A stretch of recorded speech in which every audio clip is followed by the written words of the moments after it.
আর অনেক অনেক যদি মাছ পেয়ে থাকি অনেক অনেক অনেক শেয়ার করবেন আপনারা। আচ্ছা বন্ধুরা, আমরা কত মাছ পেয়েছি? তিনটে মাছ পেয়ে গেছি। হাই ফ্রেন্ড, আসসালামু আলাইকুম। দেখতেই পাচ্ছেন আমরা মাছ মারতে এসেছি ছিপে। ওয়াসময় বর্ষাকাল আর হরিণে চাটে বাঘের গাল, তা ওয়াসমাতে আমরা মাছ মারতে এসেছি। দেখো কত ছেলে, 1টা 2টা 3টা 4টা 5টা 6টা 7টা 8টা 9টা 10টা।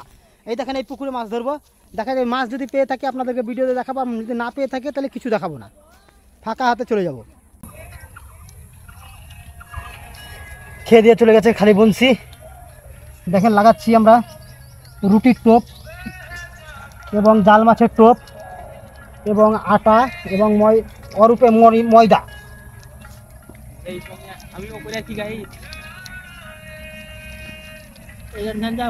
বন্ধুরা, যদি মাছ পেয়ে থাকি আপনাদেরকে দেখাবো ভিডিওতে, আর অনেক অনেক যদি মাছ পেয়ে থাকি অনেক অনেক অনেক শেয়ার করবেন আপনারা, আর না পেলে লাইক কমেন্ট করে দিবেন। তো বন্ধুরা, আমরা মাছ মারতে এসেছিলাম, তো 3টি রুই মাছ পেয়ে গেছি আমরা অলরেডি। তো আমাদের চ্যানেলটাকে সাবস্ক্রাইব করে দিবেন যাতে পরের ভিডিও আপনাদের কাছে আগে পৌঁছে। অনেক রকম পদ্ধতিতে আমরা মাছ মারি এবং আমাদের ভিডিও